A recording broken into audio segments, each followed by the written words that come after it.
everybody, to another episode of the Future of BizTech. I'm your host, JC Granger, and if you've been wondering where I've been, I did take a break from the podcast for a while, as you noticed.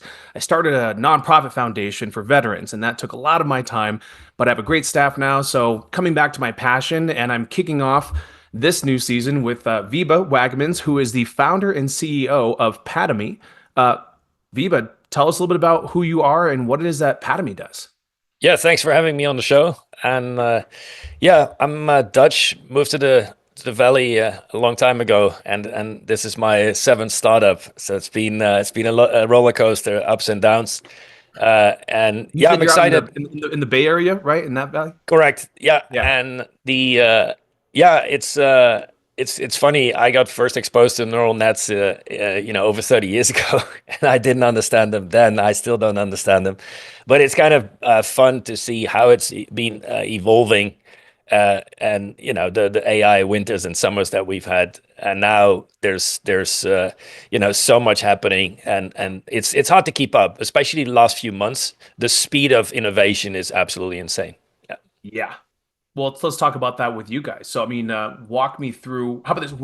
Tell us exactly what it is Patomy does specifically, and then why did you start that? Like, just what was the whole motivation behind it? Yeah, so I met a CEO of a related company, and he wanted some intros, and I helped him out with that. And then he came back to me and said, "Yeah, we're more serious now about entering the U.S. market. And by the way, we have this new cool feature."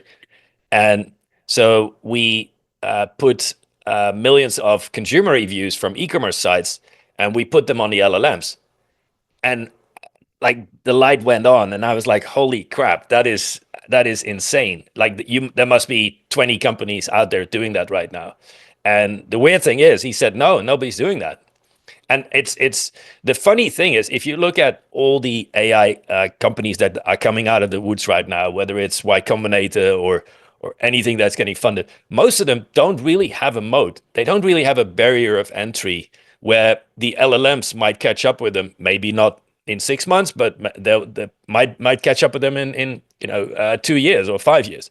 But this one in particular, it's funny because the by definition the the LLMs like OpenAI, they are not scraping consumer reviews, and definitely not on not quantity wise, but also not on a daily basis. So there's a delay that makes it useless for folks out there to use the review data, whether you're a product manager or a marketeer or working for an ad agency or a media buying agency. Okay. So then we talked a little bit earlier before the show. You gave me some examples of kind of like what that really means as far as if someone's using your AI. You mentioned like Steve Jobs kind of sitting there next to you. Like walk us through that as far as what's the benefit? Like if someone signs up and let's have a sample customer, right? So you talked about reviews and LM. So I imagine like e-commerce could be someone with a big e-commerce company. I have a buddy. How about this? Let's use him as an example. I have a buddy and ironically, he actually has a women's like under eye puff reversal or something like that, thing. It's a women's product, but he does a great e-commerce company on it. The little gold patches you see under women when they do the TikToks, he sells those, right? So for someone like him who has a line of like female products for rejuvenation or whatnot, where would he find the use in Patomy? Yeah, that might, if he keeps a close eye, through this epitome, through the agent, he might find on a daily basis that he might have some logistics problems that he wasn't aware of, that are not coming in on their help desk, for example. He might, the best example is, give me the next 24 months roadmap of what I'm hearing for consumers, and give me the quantitative and qualitative download of the most recent ones, and then it will spit out, as you know, it will spit out in seconds. It will spit out a 24 months Yeah. roadmap, and you can actually, obviously, then if you present that to senior management, they'll say, "Well, it's hallucinating. I don't trust it." But you can actually drill down and say, "Well, the feature you're proposing in October this year, show me the data that back up this suggestion."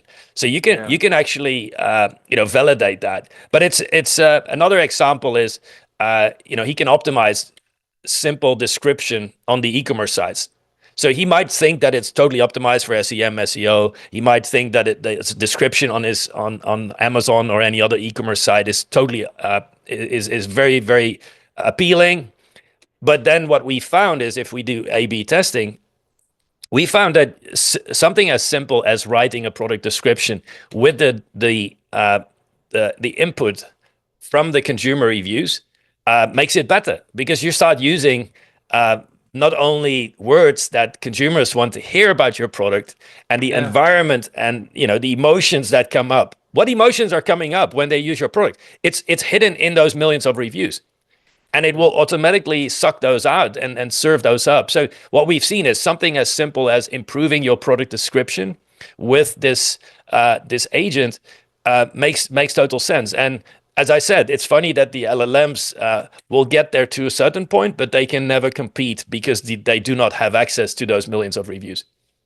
Yeah, and what's interesting, I really like, because I'm a marketer by trade, right? So I mean, I've got 25 years in marketing, had my agency for like 14 years, and so anytime I hear anything about like roadmaps of where it's going, especially from a marketing standpoint, because that's e-commerce, it's all trends. I mean, it moves and changes so fast. In fact, when you said 24 months, it almost shocked me because I'm like, I got to tell you, in my experience, I don't ever see anything that's reliable beyond 12, only because the changes in the markets are so unpredictable and trends are so unpredictable that things shift so quickly. I think that's one of the biggest things that friends that I have that are in e-commerce, they deal with, right? But that being said, if your system is giving suggestions on 6, 9, and 12 month roadmaps, that's still huge, because like you said, if it's analyzing everything out there, it's picking up on the trends, and that I think that's really cool, right? And I think that's that a little bit understated in what you're doing here. So let's talk about this. Usually I ask, talk me through your early client acquisition journey, but you guys are a little bit newer, right? So how old are you? Did you come in with funding? What's the plan here? And then do you have a bunch of clients right now, or what? Give us kind of the picture of where you're at. Yeah, so after my initial conversation with the CEO, we said, okay, let's acquire the company, let's acquire the IP. So this has been worked on for the last 4 years, and we then incorporated and built this startup in Silicon Valley in August. So the tech stack was ready. The scraping engine, which sounds super easy, but to make it scalable, that takes a while. And this is why nobody's done this yet. So we have that. Now we just launched a version where it's now good enough to go in, without the full tutorial and all the bugs. So we're feeling confident. It's not an amazing product experience yet. We'll get there, but it's good enough to use it. And Sure. the initial feedback is, well, this is really cool, and a lot of people have a hard time. Even marketers have a hard time of like, okay, what can I ask and what can I not ask? And we really notice that you're building an emotional connection with the agent. Like the example from the ad agency world, think about having David Ogilvy sitting next to you 24/7 and asking questions of, okay, what should be the tagline for this for this brand, or write me a script for a TikTok video. Now we all know we can ask Perplexity or Claude or GPT, but the funny thing is, again, you try that where access to millions of consumer reviews, you actually get better results. And that makes this product so unique. So where we are right now, we're self-funded. Product is good enough. So we are now engaging with, I would say, three groups. One is the initial customer group from the company that the IP spun out of. And that includes companies like Google, Samsung, like the big hardware brands, because that's the Sure. low-hanging fruit. Yeah. Then the second one is ad agencies, like you said, you own one yourself. Ad agencies are under pressure because a lot of companies, first of all, a lot of work has been automated and is getting more and more automated. That's number one. The second pressure is a lot more and more of the analytics is coming from other places, like Facebook advertising, for example, compared to 10 years ago. The third, what is driving the and putting pressure on the ad agency networks is they have a really hard time right now because a lot of the teams, whether it's media buying or creative, is being pulled in-house, and the teams are getting smaller and smaller.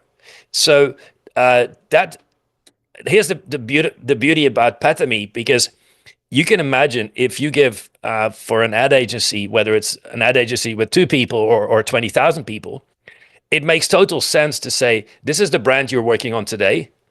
And it could be cosmetics, it could be a JBL Bluetooth speaker, and you're going to have to write copy or write a media plan or improve the roadmap, and you would be at an advantage by using Patomy, even versus your clients who might not yet work with Patomy. So what I'm hearing is, whether it's Patomy or our competitors in the future, I have not met anybody in the marketing and product management sector that claims that everybody basically believes that in 5 or 10 years everybody's going to use tools like this. Mhm. So I guess with that being said, then who would be your real target demographic, right? Like obviously, like e-commerce, for example, is an extremely saturated industry. I mean, there's hundreds of thousands of companies doing their own little products, or and then you double down on that because you get people that will white label or relabel current ones, so it just exacerbates the number. So in your perfect world, because we have a lot of people in tech that listen, right? Who's your perfect client, right? Like who would be listening right now that should be the most interested in what you do? And rather than just like, oh, anyone with e-commerce, like, no, sure, but who really benefit the most from it? Yeah, low hanging fruit is that's what we call the beachhead right now. Is the hardware players with decent marketing budgets on e-commerce, because they usually have larger teams. Mhm. They do have multiple analytics sources, and they can test it.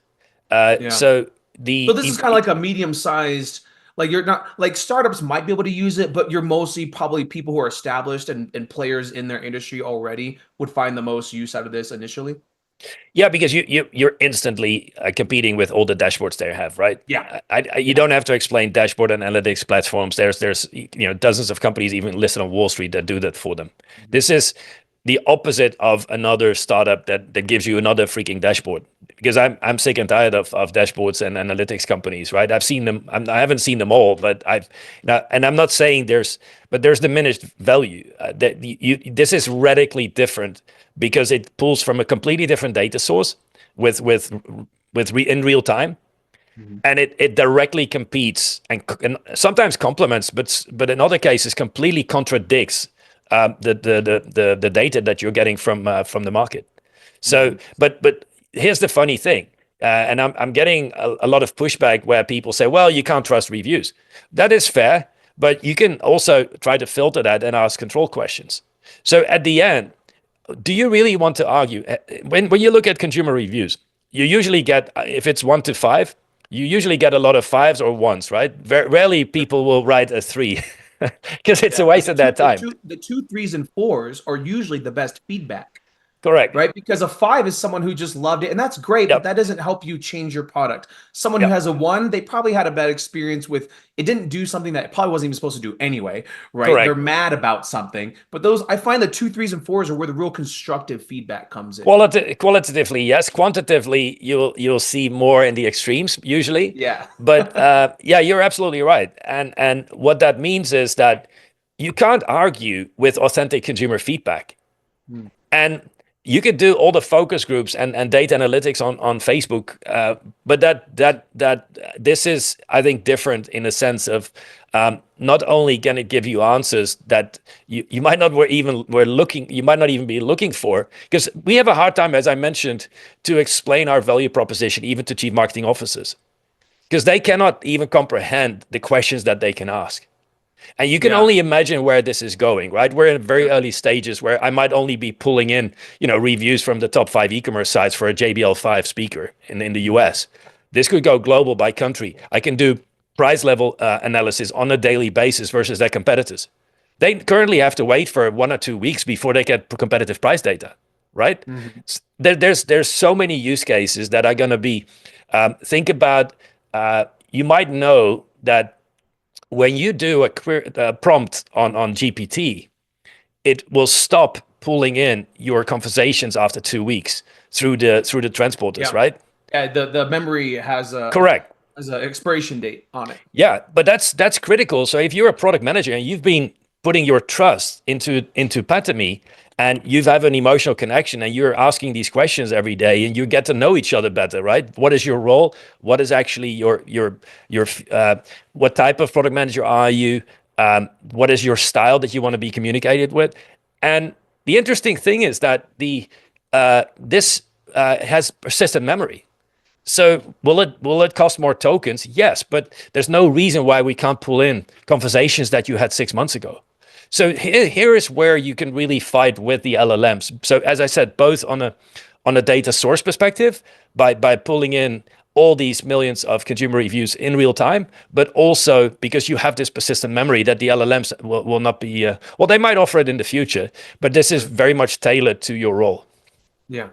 Okay, well, let's do this here. So, it's easy to talk about all the things that it does well and all the things that have gone right. But me and you talked before about your initial journey into the Bay Area, which is it's if you want to share it, you can, but it's not uncommon, right? To start off the way that you did. My question is this. Let's talk about struggles, right? Everybody always talks about the wins. It's like a gambler, right? They always talk about their wins and never talk about their losses. What were some of the struggles of either A, when you got to the Bay and entering this industry, and then specifically, what have you found that you struggled with initially with Patomy, and then where do you see it going from there, right? So we can sandwich it with the good stuff, but I do want to hear about the struggles a little bit, if you don't mind. Yeah, so my first one was where we had this was at the time back in the day where we would replace SIM cards when you would go across borders to save Hmm. cost. The roaming costs were up to a couple of dollars per minute in some countries. So you would physically swap out your SIM cards back in the day, and I'm dating myself now, but so we had a Oh, hey, software I remember solution. that. We had a I'm with you. software we had a software solution and it was beautiful, and we ran out of funding, and this was also when the crisis hit in 2007 2008, Mm. and it was super painful because we were kind of ahead of the market, but we didn't have enough cash to keep going, so super painful. And I've been wrong many times. I've been too early many times. I do have a couple of exits where I either was at the founding level or where I ran the P&L at a later stage. But yeah, it's just exciting to me. Yeah, it's very painful. I still feel the shame, and you don't forget those mistakes. They still haunt you. It's sometimes very traumatic, and but the joy of this being, I find it the joy of being at the cutting edge, even if you were wrong, even if you ran out of funding, even if you're too early. Um, I don't regret it. It's would I have, in hindsight, made different decisions? Probably. But I made those decisions with the data I had at that given time. Yeah. And yeah, sometimes, as you know, you have the sunk cost fallacy. Sometimes you hang on to your Yeah. ideas for too long. I'm suffering from that as well. But what I do like, and this is what I've been doing, for the last almost 20 years, where next to running my own startups, I've been trying to pay it forward with board roles. So not just mentoring or coffee, or which I also do, but those are more one-offs. What I Mhm. really appreciate is board work, where you go beyond fiduciary duty and your legal and audit and stuff, but really coaching, or what I call Sherpa, being a Sherpa to CEOs. Yeah. And I really enjoy that because they can also feel that I'm authentic and that I can bring to the table a lot of these failures, that I've been through this shit, and it's yeah, and sometimes you have to pull in psychologists to help them. Sometimes you have to pull in folks that know more about their particular go-to-market strategy than I do. But that makes it fun. You're working with super high energy people where you can learn a lot. So it goes both ways, but it's also Yeah, I find it very rewarding because you go through the highs and lows with them. Yeah, it's funny. I always said that I'm not great at what I do because I'm smarter than everyone else. I'm great at what I do because made every mistake possible. And it's like, here's the thing, I don't make the same mistake twice, but I am damn good at making new ones. But I think that's the difference between experience and wisdom, right? Because experience is not necessarily negative. You could be on a winning streak, right? All green lights for a while. And technically that's experience because enough time has passed. But wisdom comes from the losses, right? Wisdom comes and the resilience, relentlessness, right? That's really what makes a good entrepreneur. I've been asked this, like, what makes a good entrepreneur? And it's like, well, it's just literally having the inability to give up, regardless of the facts or statistics staring you in the face that would tell you otherwise, right? I've always said entrepreneurs are bad at math because if we owned a calculator or had any basic idea on the statistics of how often businesses fail, we would never do it. But we're a little crazy like that, right? Like what was it? Something like 95% of all businesses, startups fail within the first 3 years, or it's some ridiculous stat like that. Imagine going skydiving and that was the stat they gave you for your parachute opening. Of course you're not going to do it, but here we are, right? And this is, it's just it's funny. But yeah, listen, I'm glad that you talked about the struggles here. So let me ask you another follow-up question to this. Now, because again, you guys are entering this market and you do have a competitive advantage, right, with the tech, which is good with the IP that you acquired, and you found a way to integrate it into a very much needed aspect of an industry that changes all the time, like with e-commerce and things like that. Products, I mean, the trends go really fast in either direction. 6 months, 12 months is hard to even predict, let alone plan for. So this is a really good niche for you guys, I think. But what do you think makes it hard to scale a company like yours in this environment, in this industry? Um, Probably because the a lot of folks, as you know, they especially later on in their career, they're solely go by their experience. So for Mhm. them, it becomes a pattern matching game. And what you're seeing right now is exponential. And then you really have to go back to first principles, and that's the fundamental problem. So you fundamentally have a problem in explaining that you're not another analytics or dashboard company. I would not even bother to spend 1 minute if I would have to build a dashboard company. It's Yeah. I find it totally boring. A lot of people find it super exciting. I find it totally boring. It's not that I'm against dashboards. I've that's table stakes for me. But this is exciting because it goes so far beyond that, and I cannot even see the use cases that will pop up in the next couple of years. But it's fundamentally how. And I can see it click right when I explain it to people, whether it's product managers or chief marketing officers or CEOs. When I explain it and I talk about the use cases, you see it click, but there's a timer. Sometimes it's a few minutes where they get it, and I would say on average it's about 20 minutes. So it takes a long, long time. Where I'm like, hold on, why don't you just get it? This is beyond um, you working with your colleagues and pulling dashboards and pulling stuff out of your databases and your analytics and your Facebook.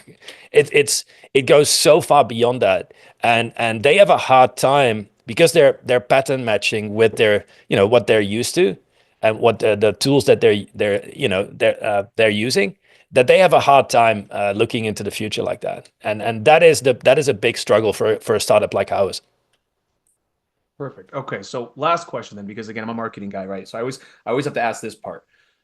What kind of, since you guys are in that beginning stage right now, again, self-funded, like you said, and you're getting in the market. Obviously, you're doing things, well, you're doing this, right? You're doing some PR, you're doing podcasts, so that's a good start. What other types of things are you guys doing marketing wise or PR wise, content wise, whatever, to get yourself out there? Like, how are these medium-sized to large-size e-commerce companies even finding out about you? Yeah, so we're about to embark on social media, and both organic and inorganic, where we're going to reach out. It's very very targeted as you know, but to go after our low hanging fruit, because the going through enterprise and sourcing departments, that will happen, I think, but that might take a few years. So what we're really going after is think about we call it the B2C to B strategy. Mhm. Think about how Slack and Zoom went to market. They didn't hire a gigantic enterprise sales force and start knocking on global sourcing department doors. No, they had individual early adopters in startups or large companies in Silicon Valley where they Mhm. just said, "Hey, I'm going to just drop $19 a month on my credit card and I'm just going to expense it." That's a Mhm. B2C to B strategy. And that's exactly what Yeah. we are doing. And we know there's always early adopters that are open to that and they'll just say, let's go. And and then when you have that stickiness and you have more and more people, both in a geography or in their organization, then you'll see that it's much easier to expand and scale from there. Yeah, it's funny you bring up Slack though. It's Slack is one of my favorite case studies in successful SaaS, right? Specifically, they were one of the first ones to adopt a true and long game freemium option, right? So what I found interesting about them was by the time I heard of them, they had this model. It was like, hey, sign up for free. It was something like when you get to 10,000 messages, Right. only then does it trigger the $19 or whatever. Yeah. I was like 10,000. I'm like, okay, sure. And man, did we blow through that fast. And then I thought, Yeah. wow, that's brilliant. Because by the time you get to 10,000 messages, you're pot committed. You've added your, Yeah, but here's the thing. The reason why to my understanding, and I've worked with some Slack people, there's a darker side to that story, which is unfortunate because and I've been a lot working in a lot of freemium and premium and free to play, all the business models under the sun, and their model is not the optimal model. And the reason why they had to go that way is because of the monopoly of Microsoft. And ah, even today, which is kind of unfortunate, right? Because they innovated this space and they've gotten they've gotten their whole they gotten eaten for lunch basically. You look at Slack's market share today; it's really unfortunate. But that is kind of why they had to go on the long game with the freemium model. oh, so they're kind of forced Whereas into it. yeah, if Microsoft would not have the embedded distribution and would have been chopped up and had been forced to open up like instead of being a monopoly, they Slack would, in my view, have a much larger market share and would put the paywall a very much earlier stage. Okay. All right. Yeah, I could see that. But but I will give them credit for going up against a giant and figuring out how to gain market share, Yeah, and right? they came So from the gaming space. I mean, it's yeah. amazing. Yeah, how Yeah, they did that. which is Yeah, smart because now the gamification of tech is becoming a real thing.